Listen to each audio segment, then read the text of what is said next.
अरे मूर्ख कंस, उसी देवकी की 8वीं संतान तेरी मौत का कारण बनेगा। ये भविष्यवाणी था जो इसने एक साम्राज्य को हिला दिया था। एक कहानी उस भविष्यवाणी की नहीं, बल्कि उस षड्यंत्र की है जो इसके बाद रचा गया है। एक ऐसा षड्यंत्र जिसका पहला शिकार स्वयं कंस का विवेक था। सामने उफनती हुई यमुना खड़ा था, रास्ता रोक रही थी, पर क्यों ऐसा लग रहा था मानो पूरा ब्रह्मांड उसके एक शिशु के विरुद्ध हो। पर सवाल ये नहीं है कि ये तूफान से कैसे बचे, सवाल ये है कि ये तूफान तक पहुंचे कैसे। और हाँ, इस कहानी के अंत में आप लोग दोस्तों कमेंट करके जरूर बताइएगा कहानी कैसा लगा दोस्तों आप लोग को। और वीडियो को लाइक और चैनल को सब्सक्राइब जरूर करिएगा दोस्तों। कंस एक ऐसा योद्धा जिसे देवता भी कांपते थे, लेकिन भविष्यवाणी के बाद वो एक राजा नहीं, सिर्फ एक डरा हुआ इंसान था। उसने वासुदेव के वचन पर विश्वास कर लिया था कि वो 8वीं संतान का इंतजार करेगा, पर नियति का खेल अभी भी शुरू हुआ था। कंस का गुप्त कक्ष अंधेरा है।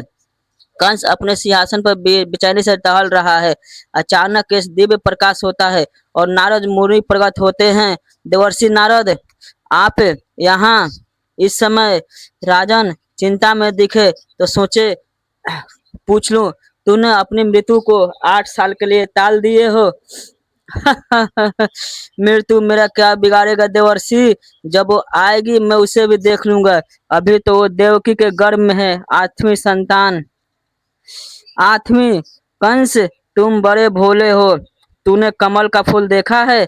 क्या तुम बता सकते हो उसकी पहली पंखुड़ी कौन सी है और 8वीं कौन सी? नाथ के हाथ में फूल प्रकट होता है, वो उसे कंस की ओर बढ़ा देता है। इसका इसका क्या मतलब है? देवता तुम्हारे विरुद्ध षड्यंत्र रच रहे हैं कंस। उन्हें तुम्हारे यदुवंश में जन्म लेना शुरू कर दिया है।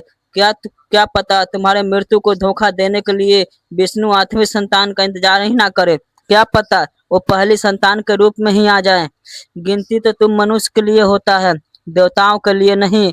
हर पंखुड़ी पहली है, हर पंखुड़ी 8वीं। नहीं, ऐसा नहीं हो सकता। मैं किसी को नहीं छोड़ूंगा, एक भी नहीं। और बस नारद मुनि का तीर निशाने पर लग चुका था। उन्होंने कंस के डर का हवा दे दिया था। कंस ने अपने पिता उग्रसेन को बंदी बनाया और वासुदेव देवकू को कारागार में फेंक दिया। अब कंस का बढ़ते पाप भगवान के अवतार को और जल्दी धरती पर बुलाने वाला था। हे प्रभु, हे नारायण, अब और नहीं, ये 8वीं बार है। क्या मेरी इस कोख को माँ तक का सुख नहीं मिलेगा? क्या आपका अवतार लेने का वचन झूठा था? कुछ तो चमत्कार करो प्रभु। तब वही चमत्कार होता है दोस्तों। कारागार में बंद थे दोस्तों। अंधियारी रतिया सुना कारागार, रोए देखिया मांगे तुझे से प्यार।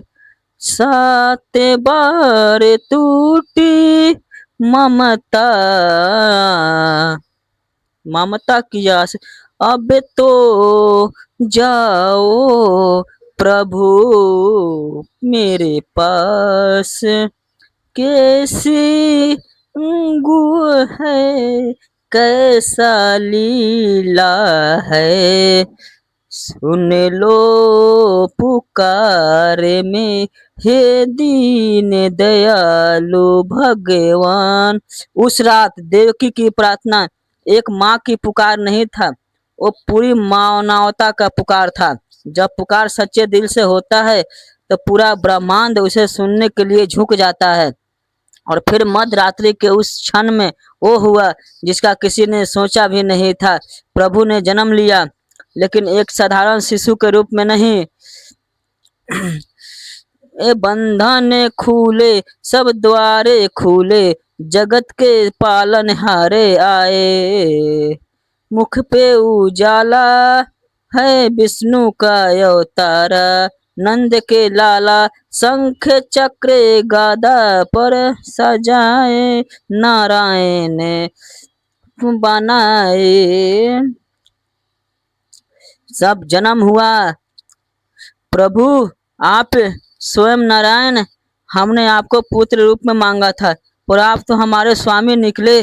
हम आपको इस रूप में देखकर धन हो गए और प्रभु का ये अद्भुत रूप देखकर रोंगटे खड़े हो गए। तो इस वीडियो को एक लाइक और चैनल को सब्सक्राइब जरूर करें और चैनल को भक्ति भाव में जरूर लिखें। जय श्री कृष्ण। हे जगतपति, हम जानते हैं आप कौन है, पर कंस और राक्षस आपको पहचान नहीं पाएगा। कृपा कर कर एक साधारण शिशु का रूप ले लीजिए। माता पिता, मैं आपका ही पुत्र हूँ। आपने अपने पिछले जन्मों में 12,000 दिव्य वर्षों तक तपस्या की थी सिर्फ मुझे पुत्र रूप में पाने के लिए। ये मेरा सौभाग्य है। अब मेरे आदेश को सुनो पिता, मुझे अभी इसी क्षण गोकुल में नंद के घर ले जाओ और उनके कन्या से बदल दो। कैसे प्रभु? ये जंजीरें, ये पहरेदार। कृष्ण मुस्कुराते हुए उसके मुस्कुराते हैं। वासुदेव की जंजीरें टूट कर गिर जाता है। कारागार के विशाल लोहे के दरवाजे अपने आप खुल जाता है। सारे पहरेदार गहरी नींद में सो जाते हैं। जब नियति का दरवाजा खुलता है तो संसार का सारे काले ताले टूट जाते हैं। अब देर मत करो। लेकर वासुदेव चले जाते हैं। वासुदेव के हाथों में एक शिशु नहीं बल्कि स्वयं सृष्टि के रचयिता थे। कारागार के ताले तो उन्हें रोक नहीं पाए, पर सामने तो स्वयं प्रकृति खड़ा था। चलते चलते जब नदी के पास पहुंचे, जैसे जैसे नदी में आगे बढ़ते यमुना के पानी ऊंचा उठता है। एक विशाल शेषनाग अपने फन फैलाकर कृष्ण को बारिश से बचाते हुए उनके पीछे पीछे चल रहे हैं। यमुना में लहरे तीव्र बेकरार, ओ कैसे बचाऊं शिशु लाला के, पानी को प्यार है तुझे ऐसे और वचन का सफल हुए तपस्या मेरे ना। जब आस्ते बढ़ते बढ़ते तब धारा शांत हुआ। जब जब कृष्ण भगवान का जब पांव जब गंगा में जब यमुना में ठेका तो पानी अपने आप ही नीचे चला गया। प्रभु चरणों से उद्धार किए, तपस्या का फल मिल गया हो। वो शांत हो गए और उसने रास्ता दे दिया। मथुरा में पहुंचे तो एक अपनी लड़का को लड़की से बदलकर पालना में उसे उठाकर चल दिए। उनकी लीला अपरंपार है। जैसे ही आकर कारागार में हुए, सारे दरवाजे अपने आप बंद हो गए और सारे भविष्यवाणी कुछ नहीं हुआ, बल्कि एक अतल सत्य है जो कहीं और जन्म ले चुका है। इस तरह एक तरफ मथुरा के कारागार में भय और अंधकार का अंत हुआ और दूसरी तरफ गोकुल का आंगन में आनंद और प्रकाश का जन्म हुआ।